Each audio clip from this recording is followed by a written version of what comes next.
We were on the phone for like about 30 minutes talking back and forth about everything she's working on and all that stuff. So family stuff. We're talking about family stuff. So yeah, and then I told her good luck. We'll see you soon. Those were the last words this Toronto man would ever say to his sister. She and her daughter were on that flight that went down over Ethiopia. There were no survivors. Good evening, I'm Magda Gebre-Selassie. Well, tonight we are learning more about the Canadian victims among the 157 people killed in the Ethiopian Airlines crash. This is footage from the crash site. We know the jetliner took off from the country's capital, Addis Ababa, this morning, heading for Nairobi. According to the airline CEO, shortly after, the pilot sent out a distress call and was given clearance to return to the airport. The plane went down just minutes after taking off. 149 passengers and 8 crew members were believed to be on board. Among them were 18 Canadians. We now know the names of 5 of those Canadian victims, among them a Carleton University professor, a mother and young daughter from Edmonton, a 24-year-old on her way to the United Nations Environment Assembly, and a community leader from Calgary. Tonight, we are hearing from some of the family of those victims here in Toronto. Kelda Yoon has the story. It was the kind of call no family member wants to receive. I woke up and it was kind of like, is this a dream or real life, But in his office in Etobicoke, Muhammad Ali is now facing a horrible reality. His sister Amina Odawa and 5-year-old niece Sophia Faisal Igal are among the Canadians confirmed killed in the crash. They were on their way from Edmonton to visit family in Kenya, the country where they spent their childhood after fleeing Somalia as refugees. I realized the pain can be overwhelming. To have your younger sister live like that, for my mom too, for her child to be buried before her. The mother and daughter's flight landed in Addis Ababa at around 7 a.m. local time. Their connecting flight to Nairobi was scheduled to leave just an hour and 15 minutes later. Ali had hung on to hope they had missed it. I've personally missed that flight in the past, and there's always a chance of missing it. So I was maybe very hopeful that somehow she missed her flight. On that same flight, Danielle Moore, a woman with family in Scarborough. Her Toronto family confirming tonight their daughter was killed in the crash. She was selected and was on her way to go to the UN Environment Assembly in Kenya. Her brother David Moore telling CBC tonight she always strived to make the world a better place. Something I fear and doing still, now is more going into my victims. inbox. Pius Adisami was the first Canadian victim to be confirmed. CBC interviewed him in 2010 during a joyous time. He had just won the Penguin Prize for African writing. Fundamentally, we are talking about human agency. The Nigerian-born professor at Ottawa's Carleton University was called a towering figure in African and post-colonial scholarship by the school's president. In Calgary, family and friends of yet another victim, Derek Wuyi, are gathering to comfort one another. He worked as an accountant for the city and was the founder of the Kenyan Community in Calgary group. Wuyi leaves behind 3 children and his wife, Gladys Kavia. I could not even imagine when I went to bed last night. It's kind of like things happen, life happens really so quickly. We still don't know the names of the 13 other Canadians who lost their lives. Something you don't expect for somebody to just, yesterday was with you here, today they're no more. For Ali, the most important thing now is to retrieve his sister and niece's remains so they can have a proper send-off. Kelda Yoon, CBC News, Toronto. Now, the cause of the crash isn't yet known, but as Kayla Honsel reports, it's raising new questions about the safety of the type of plane involved. An excavator combs the large crater, searching for buried pieces of the airline. Little remains beyond scraps of metal and shreds of clothing, indicating just how hard and fast Ethiopian Airlines Flight 302 came down.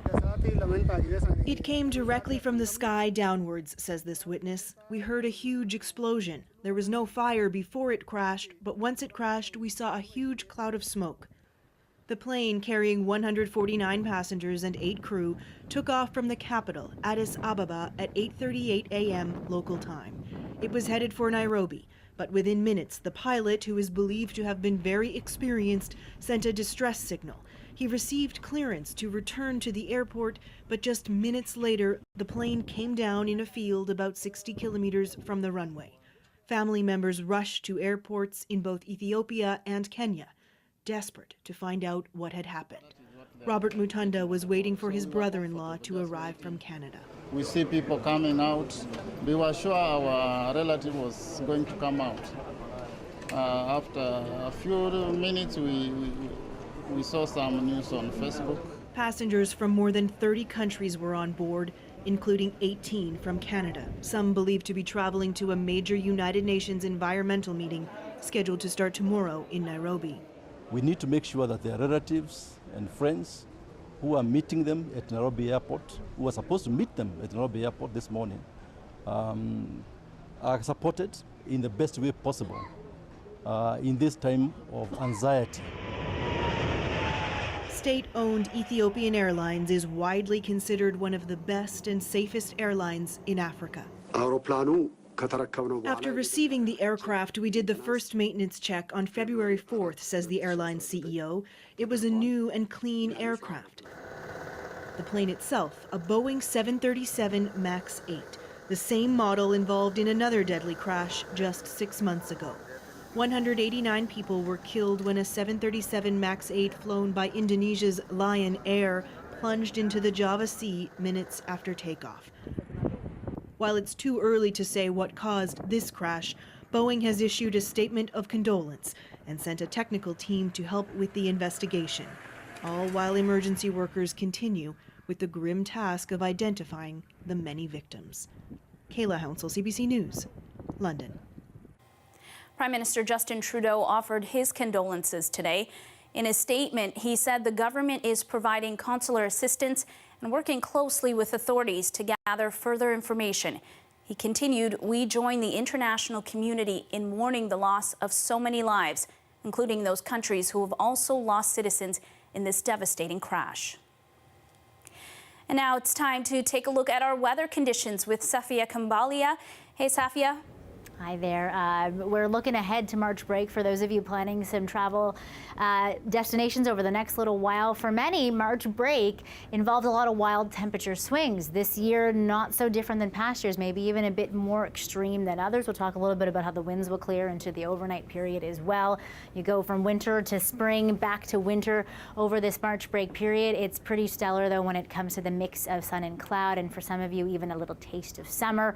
In the long-range forecast, we'll discuss how some over the province of Ontario may even be flirting with 20-degree warmth and a humidex come late week. We'll also talk about the wet weather that will be associated with that. But first, for the short-range forecast, let's focus on the first half of your March break week. Monday will probably be the coldest of the majority of this week that you will have to deal with. And we have to get rid of a few of these troughs, lingering flurries from the big Colorado low that swept through Ontario this past weekend. Once that clears, we moderate Tuesday into Wednesday. And then the big peak comes on Thursday. We'll discuss double digits and how things come to a crashing halt again as we head into the weekend when we return. Okay, thank you. You're welcome. Well, there's at least one Torontonian already enjoying warm weather. Mayor John Tory is in Texas this weekend promoting Toronto's tech landscape. He'll be rubbing shoulders with key players in the tech industry at the annual South by Southwest conference. The title of his keynote speech, Toronto's Tech Scene. It's not all bros and IPOs. The conference is a yearly mashup of music, film, and interactive media festivals and speeches. Last year, more than 75,000 people attended the conference. A Bathurst neighborhood is coming together today to help residents forced out of their homes by a 6-alarm fire. No one wants to go through something like this by themselves. So just having a crutch to fall back on and having people that are there to help you, it's honestly, it's life-changing. It's so good. It means it makes a world of a difference, having people that are there to help you. Lichty lived in one of the 7 homes damaged last Monday. A man also died in the blaze that started in the basement of 160 Bathurst Street. Today, residents organized an event to raise funds for those displaced. Toronto is a city full of people that really do care about their neighbors. I think that's fantastic.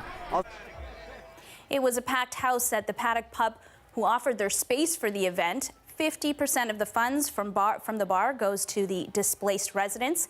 The meals were donated by catering companies in the area. It creates this massive waste that we try to mitigate. Some restaurants have started to push plastic to the side. Could a provincial ban on single-use plastics be on the way? More on that after the break. Plus, a holy relic is discovered in a Toronto church. More on the mystery behind the stone with ties to World War I.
Out with plastic and in with paper?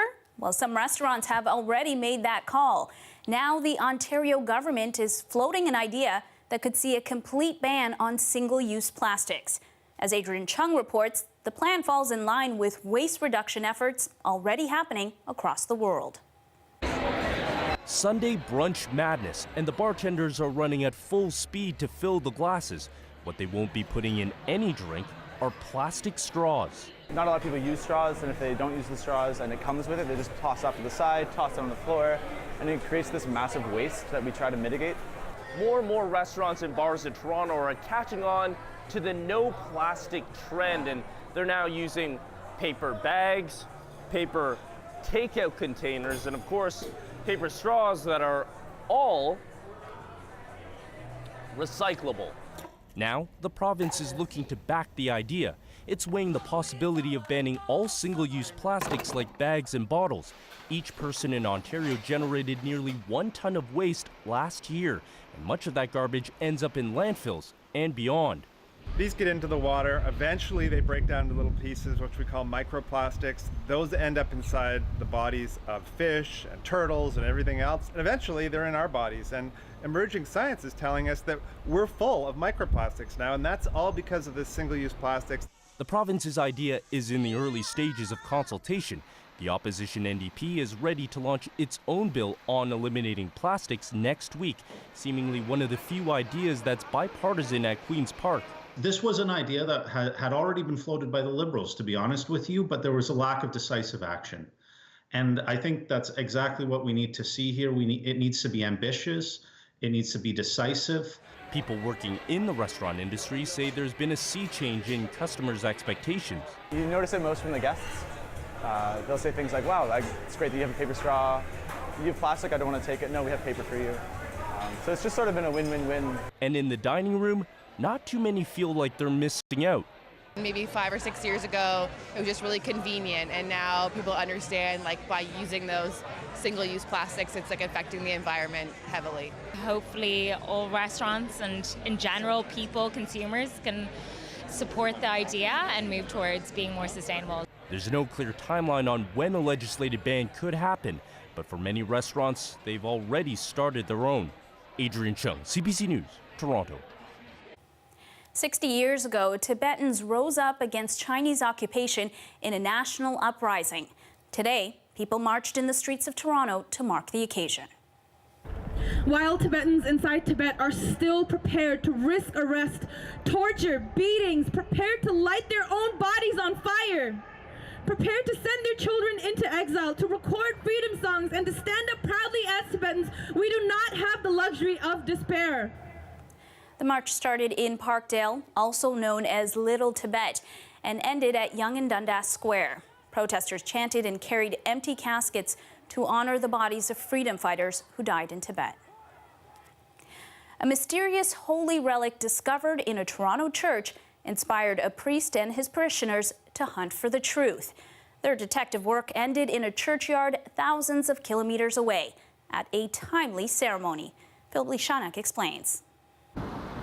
Here, in one of the city's oldest churches, lay a mystery waiting to be solved. It sat hidden in plain sight for decades. The church rector says it all started when a staff member asked about a lamp in his office. And she said, oh, you got to get rid of this lamp. And then lifting it up, I thought it was the base of the lamp, and then it wasn't the base. And she said, what's this? And I immediately recognized what it was. Walker knew it was an altar stone from a Catholic church, upon which the sacraments of communion are prepared. Writing on the back, Les Nouvelles Églises, Belgium, 1915, with the initials FGS, provided a big clue. Just southwest of Ypres in 1915, and La Nouvelle Église was shelled, and it was a medieval church that was bombed out, and the Canadian troops were there. The church was destroyed as battles raged during the First World War in Flanders, where about 60,000 Canadians fell. Walker thinks a Canadian Army chaplain, Frederick George Scott from Montreal, must have gone into the ruins of the church to retrieve the holy relic. But a piece of the puzzle remains. How did this altar stone brought from Belgium to Canada by a Quebec priest end up here in this Toronto church? Canon Walker has his theories. That it came here with one of Scott's sons, who retired to Toronto and was a volunteer at the church. Put it in the rector's office here, and someone put a lamp on it 60 years ago, and there it's been ever since. Grace Church on the Hill is adorned with stained glass tributes to the soldiers from the parish who died in Flanders fields. But Walker says the stone didn't belong here. Maybe we should give it back to the people to whom it belongs. In November, as part of ceremonies marking the 100th anniversary of the end of the First World War, the altar stone was repatriated to Les Nouvelles Églises, while school children sang O Canada. It now occupies a place of honor in the rebuilt church. It's not hidden under a lamp. Philip Lishanak, CBC News, Toronto. It's an iconic Toronto boxing club where Muhammad Ali trained, preparing for a fight in 1966. Now Sully's boxing gym is searching for a new home, or else it might have to close for good. Here's how a Canadian Boxing Hall of Fame inductee and Sully's owner remembers its story. I remember the day that Muhammad Ali arrived, trained at Sully's gym. It cost Toronto boxing fans $1 to watch Muhammad Ali train, and his gym was always crowded. The cars on both sides of the street, you could tell there were a lot of players there, heavy rollers. And then out comes Ali, followed by Big Jim Brown. And the crowd starts chanting, Ali, Ali. It's the most electrifying time that I've ever seen in the city of Toronto, and it happened at Sully's gym. It's an iconic place because of that. There's an aura to this place. You walk in, it's like coming in, walking into a temple. And, you know, you feel it inside of you. I came in here in 1966, and I haven't left. This gym is refuge to so many young people, not just here in the West End, they come from all over. They want to be in a gym where Muhammad Ali trained. I mean, this guy was a hero. He transcended the black community, but to us, he was our Superman. This is more than just a gym. It's a great day to come out and celebrate the Irish. It's that time of year when everyone is seeing green. We head out to this year's St. Patrick's Day Parade, coming up.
A group of local youths broke bread while tackling issues like affordable housing and the future of work.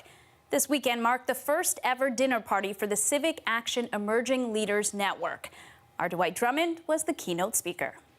I've been with this organization and volunteering, doing things with them for a long time.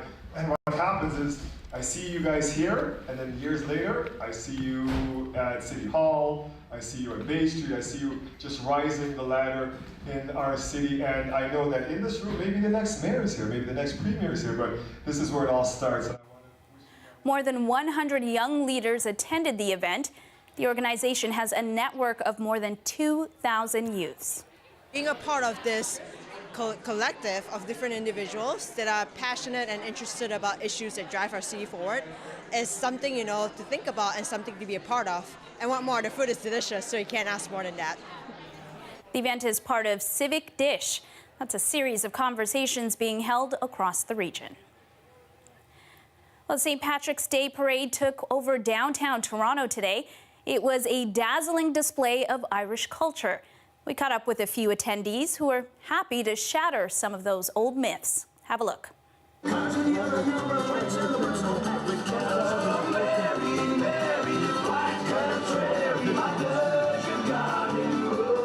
awesome! Why is it awesome? Because we love Ireland. Terrific. It's a great spectacle of colour and energy, and great to see so many people enjoying and celebrating their Irish heritage. We try to come down every year all the way from Milton. All the way from Milton? Absolutely. Brilliant, brilliant. It's definitely doing Ireland proud anyway. When we had a crash there back around the earlier part of this century, we had a lot of young people coming to Toronto, and they were welcomed with open arms. So we really feel a great sense of gratitude to the people of Toronto. Green beer? What's that? Well, this green beer is a phenomenon that was started in the United States of America. We are far more sophisticated here in this part of the world to drink green beer. We drink the real stuff, Guinness, and of course, good lager from Ireland. And you may not know this, but the national color of Ireland is not green, it's blue.